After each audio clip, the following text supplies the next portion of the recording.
Grayson Grundhoefer, SicEm365.com, recruiting analyst, Bearcast co-host, and has his own college podcast as well on many things. Has been doing a lot of discussion with college athletics and the media deals, joins us. So, Grayson, obviously when teams are hosting their spring drills and there's weekends and then there's eventually a game, what is right now Baylor in bringing people on campus as far as prospects? How busy is that? It's huge right now. And I mean, I know it's something we talked a little bit about last week as well, but it's just a time where, there's a lot of prospects who are visiting, whether it's during the week or on the weekend, because a lot of people want to come and see practice and they want to see kind of how the coaches coach, how the players respond to the coaching, what the culture is like. You can see a lot of things by watching a practice and then being able to go to the meetings and various, team meetings and position meetings as well. You get to learn a lot and you get to see a lot from the coaches and the players. And then, of course, touring campus and getting to see things like that as well, which isn't as big of a deal right now for Baylor since, a lot of their facilities are kind of under construction. So it's more of a, hey, this is being built for the future type thing instead of really showing off the facilities, that they currently have. But I think right now, it's very important that Baylor's got like 30-some guys on campus this weekend. They had 30-some guys on campus last weekend. A big mix and match of, priority guys in the 2024 class, guys they're looking at in the 2025 class, and just kind of, a bunch of guys that fall in between there. So, yeah, it's a very busy time. Grayson, what do you think is the storyline of spring so far, even though maybe outside of the quarterback battle, but just something that maybe you've picked up on here in the early goings the first couple weeks?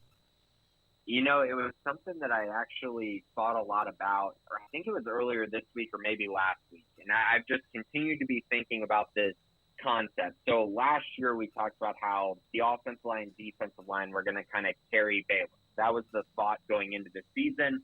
And I think both probably performed a little below expectations. I think offensively they didn't run the ball quite as effectively as I think we all expected it. And then on the defensive side, it felt like the defensive line really wore down towards the end of the season. So I didn't expect this to be a storyline, but here it is. I think that the defensive line for Baylor, if you include the jack position, which is that outside linebacker spot, I think it might be the best defensive line they've had depth-wise ever. And athletically, I think it is the best they've ever had. When you look at kind of the bodies that they have at those positions, the fact that they have, some veterans like TJ Franklin, Gabe Hall, Garmin Randolph really anchoring that room. But then you talk about the younger guys who are kind of, up and coming. If you look at guys like Kyan Roberts-Day, Kyler Jordan, Jackie Marshall, who we saw flashes of last year, Cooper Lands, Jarrell Boykins, the JUCO transfer. And then, they're also bringing in 3 guys in the summer as well who fit everything that they want on the defensive line also in Brendan Bett, DK Kalu, and Trent Thomas. So I just think that there's this depth and this, the size that they have and the athleticism.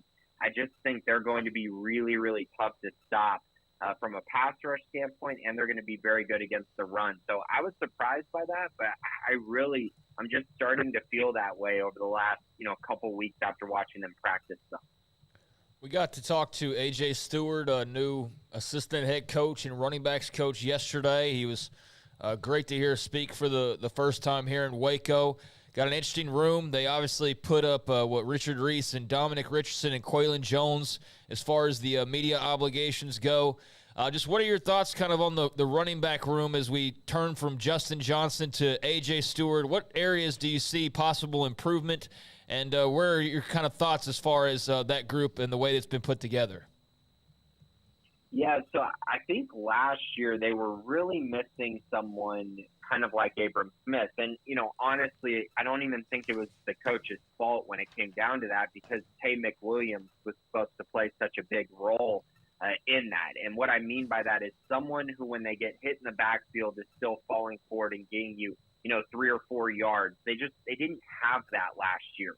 And so I think coming into this year, it was really important that they found a guy that could do that. And I think Dominic Richardson is a guy that can do that. And we saw it, firsthand, Oklahoma State versus Baylor it felt like Baylor was hitting him in the backfield or, for a 1-yard gain, and then somehow it was turning into 3 or 4 yards. And that's something that Abram Smith did so well during his time at Baylor. And even Treston Ebner didn't get enough credit for that either. He did a very nice job of that as well. But I think Richardson's going to provide some of that for this offense. And then you throw in the fact that Quaylon Jones found a role last year, specifically as a pass blocker, but also showed flashes in the run game. And then Richard Reese, obviously, he had a breakout season as a true freshman, and now the expectations are through the roof for him. So I really like what they're building. I love Bryson Washington as a recruit. He was one of my top 3 recruits in this entire 2023 recruiting class for Baylor. And so I just really think they have a nice mix and match. They're also going to have Dawson Pendergrass arriving in the summer to add another different body type, a different frame to the mix as well. So, yeah, I'm really excited. I think A.J. Stewart's really excited about the group also. And if the offensive line can come together, I think there's 4 really good running backs that could emerge for Baylor this season. I believe it was Richard Reese, and I could be wrong, and I've heard more than just him say this, that there was something missing. And it was obvious, not only what could have been the disconnect between some of the coaches or whatever else. I don't think Ron Roberts got stupid from one year to the next, but we have heard some players say that there was maybe a disconnect among the team last year. Have you been hearing that too? Yeah, I don't think that he's the first one to say that. Dave Aranda has basically admitted to that there was a disconnect, that there just wasn't, leaders emerging, whether it's from the team or the coaches. Dave Aranda was brutally honest about it, about how he just felt like he needed to be, I guess the words would be more mean at times. And so I do think that there's something to that, right? For a coach to admit that, hey, you know what? I made a mistake. I wasn't as mean as I need to be or as serious as I need to be at times.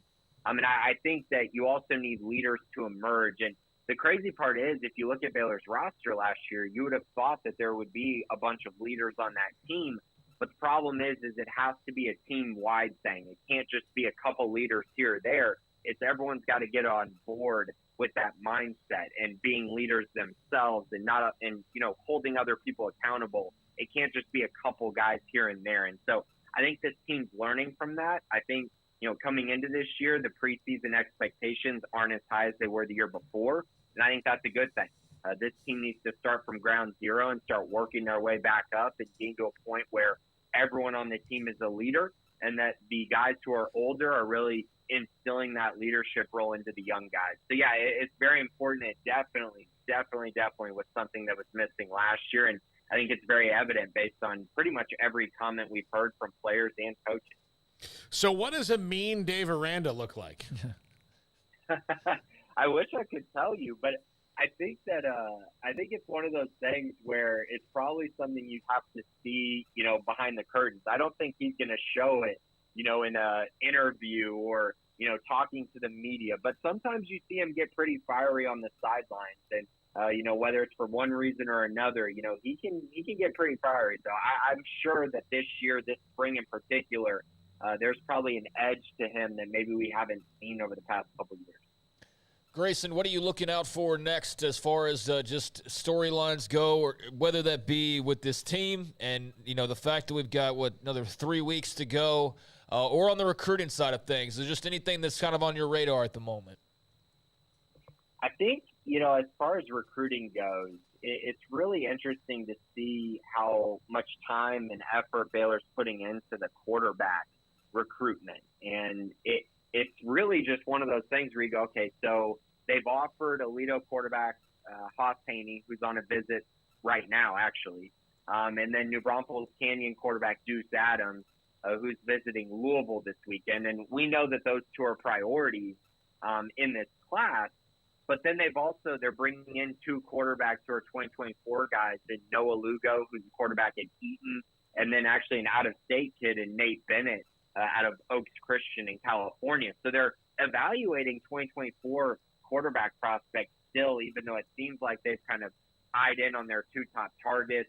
I did want to mention the Aledo quarterback, Haas Haney. He is visiting, and he also decommitted from Duke a little bit ago, which was something, or I guess a week ago, which was something that we kind of talked about a little bit on this show. So, yeah, I mean, a lot of moving parts there. They're also looking at 2025 quarterbacks, have 3 of those guys on campus this weekend as well, with Ty Hawkins, Keldon Ryan, and then Demetrius Brisbane. So a lot of moving parts of the quarterback position. I think it's just one of those things where you look at it and you go, okay, it's clear they're going to provide a lot of resources. They're going to look at a lot of different quarterbacks, and maybe part of that is because of what happened earlier in the winter with Austin Novosad electing to flip his commitment so late in the process. So I think it's one of those things where you want to continue building a bunch of relationships, see which guys fit your culture, and then also, maybe have backup plans, because Baylor absolutely needs to take a quarterback in the 2024 class. Yeah, they do. After the last couple of years, not one, then, of course, with the Novosad last-second decommitment. Thank you very much, Grayson. Great stuff.